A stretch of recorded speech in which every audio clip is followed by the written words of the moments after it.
Very often, people say treats equal positive training, and that doesn't work for every dog.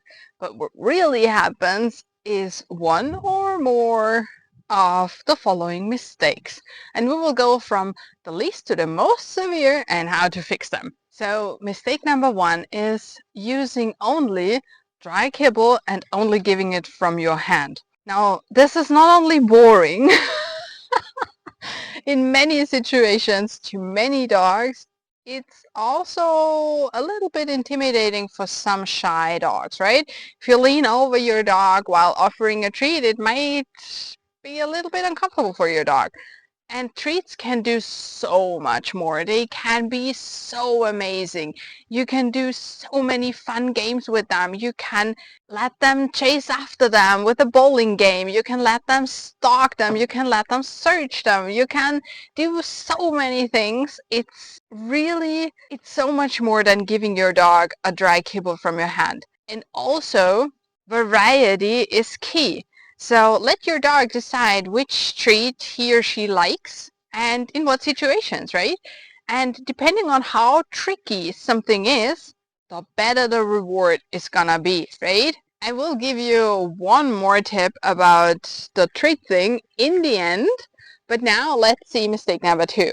And that is trying to be fast enough without a marker signal. A marker signal tells your dog that was right, that moment is exactly what I want to see, you will get a reward. So it does nothing else than tell your dog something good is coming. And you can capture the exact moment.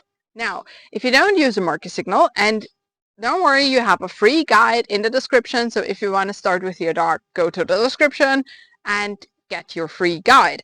Now, if you don't work with a marker signal, that works perfectly at home with no distractions when your dog is right next to you. Like if she is now on my lap and I want to, I don't know, give her nose target. Good.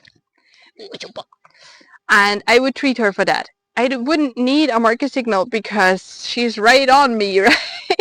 But if she is like some distance away outside doing doggy things, a little bit distracted and not really interested in me at the moment, but I want something from her, or she does something good on her own, like look at me, and I want to capture that. If I tried to put the treat into her mouth from my hand, it's gone. The moment's over, right? So it fails miserably outside and with distraction. So use a marker signal. And again, you have the guide, free one in the description. It's super fast to train. It's super easy and your dog will get it within like 5 repetitions or something. So this is really, it's a no-brainer, all right? Use a marker signal. The next one is, and this is also a huge one, and so often the reason why people stop using treats. The mistake is having the treats either in your hand all the time or not accessible at all. So in your pants pocket, like if you have some tight pants and you try to wiggle the treat free from your pants pocket and it just won't come out. So what happens is either you miss the timing if you can't get your treat out and you're not using a marker signal, you miss the timing. Or if you have your treats in hand all the time, you teach your dog that the signals only count if you have treats in your hand. And that can also happen if you always have treats on you when you want something from your dog. So what you can do is the easiest first. The easiest is use a treat pouch. So much easier. And reach into the treat pouch only after you set your marker signal or you clicked your clicker. Now this takes a little bit of practice, right? But don't worry about it. You will get a feeling about it. So what you can also do to help your dog not make that connection, right, is you can ask your dog at home whenever is a good moment to do something. And you have no treats on you, right? And after your dog does what you want, you walk somewhere and give your dog a treat. Or you do something else. And again, this is what I will tell you a little bit later. So the next thing is, and we are getting more severe now.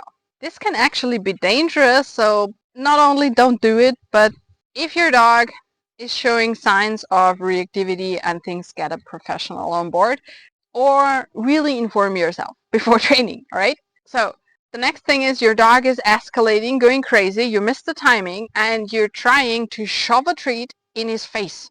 Now, this is not only uncomfortable for the dog, so the dog will not see it as a reward, but again, it can be dangerous. Now, what you can do is, if you see your dog already going crazy, right?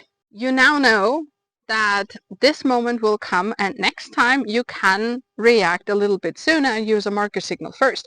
If your dog's not reacting to the marker signal, so technically your dog doesn't have to do anything for the marker signal, after the marker signal, to get a reward, but most dogs show a little bit of a reaction. If your dog is not showing any kind of reaction, leave the situation. Leave it as fast as possible. Take your dog, go away. Right?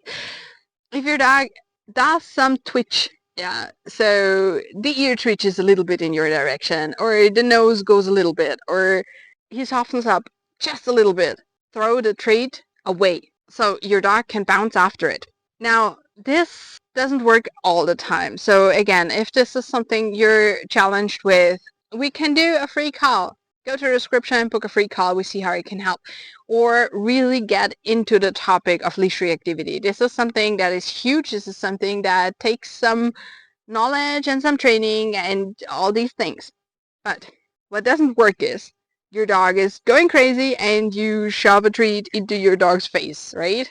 So something like this. All right, I mean, she's calm now, she doesn't mind, but if she were already going crazy, this wouldn't work. Once again, timing is key, all right? And now the last one, and this is the most severe because it is, on one hand, the most tricky thing to train, in my opinion, and also because it can damage a lot. All right? We're talking about fearful dogs and scary things. So the last and most severe mistake is to lure your dog towards something scary.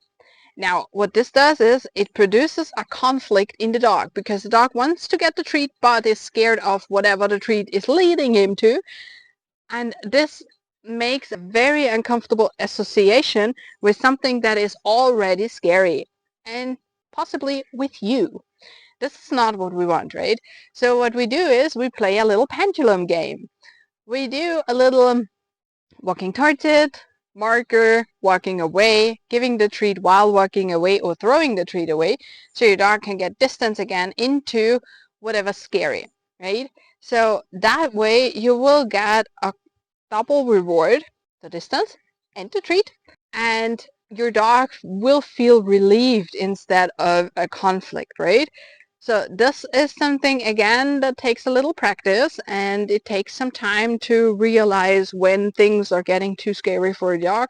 And again, if you want to do that together, go to the description, book a free call. All right? So there is a reason why so many teams don't want to do that alone. It's tricky. All right? Now, I promised you one more little tip, and here it goes. Don't always use treats. I know. Treats are the most easy to use and I love them, right? Food it's awesome for training. But you can do so much more with positive training. You can use your voice, right? You can like praise your dog. Praise the hell out of your dog. You can also use any kind of toy. You can use social play. You can use like a massage whenever the timing's right. You can use anything the dog likes, like digging, meeting friends, running up to people, watching stuff. You can really be amazingly creative with that. So whenever you're worried that your dog will only work for treats, vary it a little bit. Offer different things and see how your dog reacts, right? Even if your dog's used to training with treats, you can start varying it a little bit. Try mixing it up just in tiny little portions, right? And see how your dog works. And if you want to learn more about positive training, how it actually works, how you can start, and what limits there are, watch this video.